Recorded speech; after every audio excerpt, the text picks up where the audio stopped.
Која е пораката на кино љубов? Па, во принцип има една анегдота која тврдат дека му припаѓа на големиот режисер Џон Форд, кога прашале која е пораката на кино љубов, тој кажал пораки се праќаат нели по телеграф, нели, а филмот е нешто сосема друго, се шегувам, се разбира. Пораката на кино љубов е навистина љубовна, идејата е да во ова време, нели, во кое навистина ни се случуваат драматични промени и живееме во еден општествен циклус во кој, нели, насекаде околу нас е присутна грубоста, насилството, да покажеме дека едни луѓе со еден идеализам кон светот решиле да направат се за да направат едно кино кое дури ќе го наречат љубов, или кино љубов, со цел да прикажуваат 24 часа во денот љубовни филмови, за да му дадат на светот малку повеќе љубов. Така да ако има некаква порака во филмот, пораката е дека љубовта е возможна секогаш, во секое време и на секое место. Така, пред македонската премиера филмот имаше проекции во повеќе држави и на повеќе фестивали. Какви беа досегашните реакции? Па филмот помина 3-14 фестивали, го очекуваат уште неколку до крајот на годината. Таму каде што ние бевме,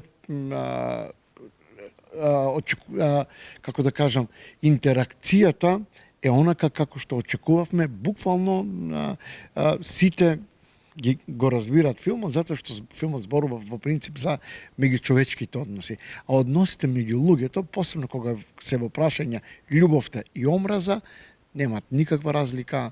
Филмот е прикажан и во Африка, во Нигерија, значи горе-долу кога се сака и кога се мрази, се сака и се мрази на ист начин. Така да реакциите се точно онакви какви што очекувавме сегде, позитивни, апсолутно во секој смисол. Имаше некни бевме на еден фестивал во Лесковац, имаше исклучително на позитивни реакции. Имаше публика која горе-долу беше уметничка и прашањето им беше како овие луѓе, посебно актерите, се однесува, издржуваат во еден филм во кој трае час и половина, а буквално не застануваат час и половина, бидејќи нон-стоп се во движење, така да реакциите се позитивни сегде. Така, филмот е снимен за време на пандемијата под посебни протоколи. Колку тоа влијаеше на крајниот производ? Па, во принцип, секој зло за добро, нели? Тоа што филмот беше сниман за време на пандемијата беше дел од самата драматургија. Значи, пандемијата е дел од самата приказна. Гледачи ќе дојдат и ќе видат дека е заробено тоа време, конзервирано е времето на короната и ќе се пристат како тоа изгледаше. Инаку, кога е локдаун и сите се заклучени дома, ние како филмаджи бевме слободни да се движиме кај сакаме, да снимаме кај сакаме, никој не поминува, нема како се вика живо куќе, немаше ни Скопје, така да самото Скопје и самиот град беше една огромна сценографија за нас и во тој смисол, освен што ние моравме да се придржуваме кон едни навистина специјални услови во однос на пандемијата, затоа што знаеме, сеќаваме сите како беше тогаш, и тоа беше оттежнувачката околност, сето друго беше забавно затоа што ние екипа 30-40 луѓе царувавме низ Скопје, правевме што сакаме, се движевме кај сакавме, снимавме кај сакаме. Така да од една страна имавме оттежнувачки околности затоа што моравме се држиме до протоколи, а од друга страна бевме слободни затоа што градот беше наш. Вие сте и сценарист, и режисер, и продуцент. Која функција ви е најдрага, а која најтешка? Во принцип, јас сум режисер, иако пишувањето ми е најголемо задоволство. Со продукција се бавам затоа што морам, затоа што во Македонија продуцентството е нужда, бидејќи ние како режисери се најдовме во ситуација да не можеме да ги реализираме собствените проекти, затоа што еден огромен дел од продуцентите во Македонија сватија дека филмот е мека каде што тие може да приграбат пари за себе си, а не за филмот. И најчесто, со исклучок на продуцентите со кои јас работам, тврдам дека најголемиот дел од продуцентите во Македонија, парите место да ги вложат во филмот, ги вложуваат во джипови, станови, куки на халкидики и така натаму, и така натаму. И од таа причина, за да не се случи некој парите наменети за уметност, да ги инвестира во нешто друго, се бавам со продуцентство со цел сите средства наменети за уметност да и припаднат на уметноста. Станува збор за независна продукција без денар поддршка од државата. Како успеавте да стигнете до овде, до учество на бројни фестивали, а сега и домашна македонска премиера? Па, без поддршка на државата да се прави кинематографија е многу тешко не само во Македонија, било каде во светот, дури и во поразвиени економски држави од Македонија. Но нашата идеја да направиме инди независен филм без поддршка од државата беше заради две причини. Првата причина е да не дозволиме да бидеме победени со фактот што ќе престанеме да создаваме уметност. Значи, единствен начин човек да не биде поразен е да продолжи да го прави тоа што го сака наспроти тие што тоа му го забрануваат. Во овој случај ние сме апсолутни победници затоа што ние во време кога навистина луѓе не може да обезбедат средства за елементарни работи, ние најдовме начин како да снимаме долгометражен игран филм. Се разбира, основната состојка за да се направи еден ваков инди независен филм без поддршка од државата е желба, труд и на крајот, како и во се друго, љубов. На крајот на криштата нас не ни беше тешко, бидејќи снимавме филм кој зборува за киното и за љубовта. Колку политиката се меша во уметноста? Па, политиката во уметноста во Македонија се меша многу и тоа е многу добро за уметноста. Затоа што во Македонија постои една погрешна идеја дека уметниците не треба да се бават со политика и кога уметноста не се бави со политика, тогаш политиката се бави со уметност, што е и во нашиот случај. Мислам дека е надвор од умот некој себе си да се перцепира, да се доживува како уметник, а да кажува дека мене не ме интересира што се случува во светот. Тогаш, на каква рефлексија е делото во уметноста? Ти што го правиш ако не се интересираш што се случува во светот околу тебе. Јас не припаѓам на групата на уметници кои живеат во еден исклучително затворен свет на ескапизам во кој се е супер и совршено. Јас припаѓам, јас сум човек од народот и се што создавам е производ на реалноста во која и јас живеам самиот.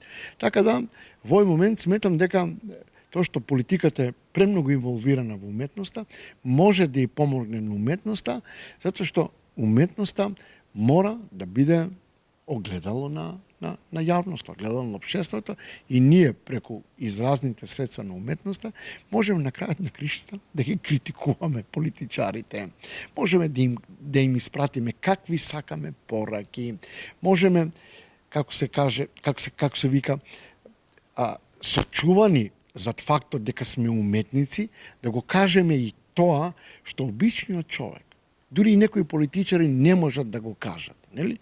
На крајот на криштата, уметникот нема само права да зема пари од народот, од државата, од општеството за да прави уметност, туку има и обврска да биде критичен кон тоа општество, да укажува на определени појави, позитивни, негативни.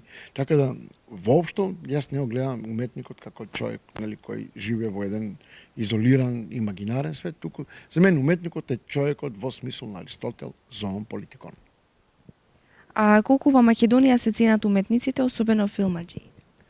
Па, да бидам наискрен, уметниците и уметноста во Македонија сега погледнато од денешна дистанца, имале поголема додадена вредност во годините наназад. Тоа се факти, посебно во времето на социјализмот. Јас зборам како човек кој тие што ме познаваат знаат дека сум бил од дете, од млад човек, еден од најгласните критикувачи на социјализмот како идеја на општи вредности. Но за жал во овие 30 години слобода ние навистина не знаеме што да правиме со таа слобода и кога едно општество е во криза, тоа општество прво што прави е да се откаже од додадените вредности. Кога вие собствените критериуми ќе ги симнете на тоа како да преживеете, нели, како да се прехраните, тогаш се откажувате од она што е додадена вредност. Тоа се спортот, уметноста, културата, духовните вредности. Но не може да се излезе од материјална криза ако човек е во духовна криза. Само човек кој е мотивиран, кој има љубов, кој има во себе духовна состојка, може да најде сила и начин како да создаде и материјални блага.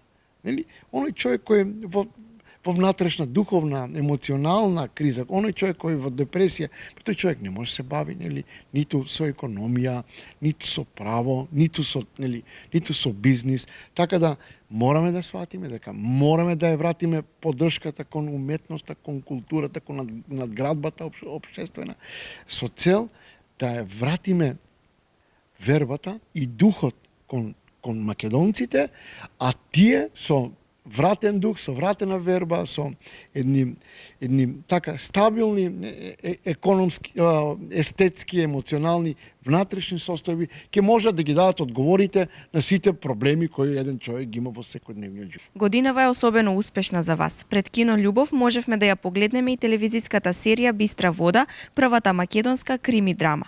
И овде сте сценарист, режисер и продуцент. Колку вие сте задоволни од крајниот производ и пред се од реакциите на публиката? Па да, и покрај се, навистина да, фала му на Бога, годината е успешна, добра за мене, за моите соработници, за луѓето кои ги правиме овие работи, и имавме и среќа, но ние кои ги постигнавме тие работи, бидејќи, како да кажам, се тоа што е направено, јас не можам да го направам сам. Тоа да не се лажеме, станува збор за потпати за кои стојат стотици луѓе. Ние навистина имавме среќа што ги направивме сите овие работи кои вие ги кажавте. Но не беше опрашен само среќа, беше во прашање и храброста, односно нашето верување дека ние можеме да го направиме сето тоа. Сега ќе ви кажам само една работа. Кога ние кажавме дека ќе правиме серија како што беше Бистра вода од 19 епизоди, од која секоја трае над 50 минути, мои пријатели, другари, колеги ми викаат дека јас сум луд човек и дека ова е лудост. Така да, кога ме прашуваат, како вие, нели, како го направивме, нели, сето тоа и, нели, на кој начин, одговорот дека ние тоа го направивме со помош на лудоста. Но, како се вика, во уметноста, лудоста е својствена и лудоста на уметникот е она креативна состојка кој ги прави овие нешта возможни.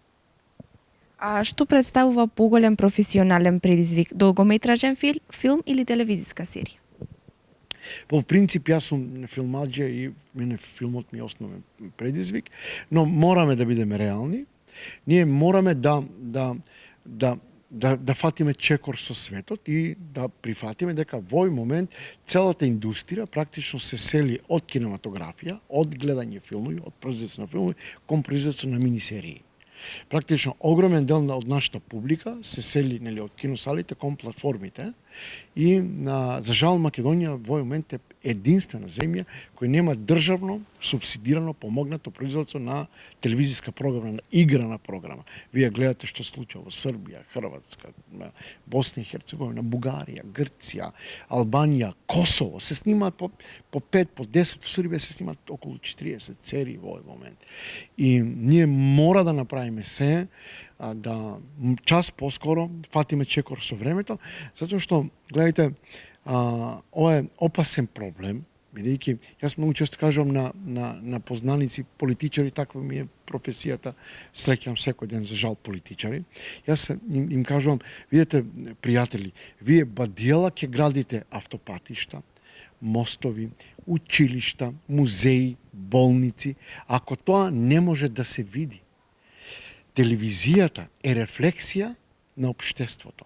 Ние денес гледаме турски и српски серии и знаеме се за Турција, како гледаме како има прекрасни мостови на Босфор, како има убави луѓе, како има прекрасни музеи, гледаме како Белград е прекрасен град, како е преубав, како србите се образовани луѓе, како зборуваат на еден прекрасен јазик, а кај е Македонија? Кај се македонците? Кај е македонскиот јазик? Кај е македонскиот идентитет? Значи, без организирана продукција на телевизијска играна програма, зборовите дека некој се грижи за Македонија, за македонците, за македонскиот јазик, за македонскиот идентитет, за македонската култура, се само празни зборови и лаги. Единствен начин ова да биде вистина е час поскоро да започнеме со организирано производство на телевизијска продукција и реалноста таква каква што е и убавата страна на Македонија, но и неубавата, затоа што Македонија општество кој има проблеми, да можеме да ја видиме, ако е појдовна точка кон тоа, нели, и да ги решаваме проблемите. Вие не може да решавате никој проблем, ако тој проблем не го покажете јавно. Така да, ако не го направиме час поскоро, тоа ние нема да излеземе прво од економската криза во која се наоѓаме. Така, и за крај, на кои проекти работите во моментов и што може следно да очекуваме од вас? Па, во принцип, ние сме луѓе кои во исто време работат неколку проекти, што е вообичаено во цел свет, затоа што од 10 проекти, ако реализираме 2, тоа е веќе сериозен успех. И во овој момент сме во подготовка на неколку проекти, но најблиску сме со почеток на нов игран долгометражен филм, од кој во исто време ќе направиме и мини серија од 6 епизоди по 50 минути. Станува збор за современа крими, политичка драма која се случува во најблиското минато на Македонија. На действието е сместено во најдраматичните политички настани кои се случија пред 7-8 години во Македонија. Еве, овој проектот до кој сме најблиско, но во исто време работиме и една сериозна копродукција на една огромна сапуница, една практично сме на прагот да почнеме да произведуваме првата македонска теленовела и во овој момент сме во преговори со продуценти од Србија, од Босна и од Бугарија, затоа што бараме копродукција, бидејќи станува збор за теленовела која се занимава со семејни проблеми, станува збор за семејна драма. Имаме огромен потенцијал за копродукција и во моментот енергијата ни е насочена кон копродуцентство и се разбира, ние како продукција и Алфа како телевизија сме отворени кон младите автори, посебно кон студенти од завршните години. Во овој момент неколку млади луѓе ги подготвуваат своите први краткометражни играни филмови и ние им помагаме со логистика, со техника и со знаење како да го направат тоа, затоа што единствената иднина се младите луѓе и единственото место каде што вреди да се вложува без да се размислува дали тие средства ќе бидат вратени се младите луѓе и нивните идеи.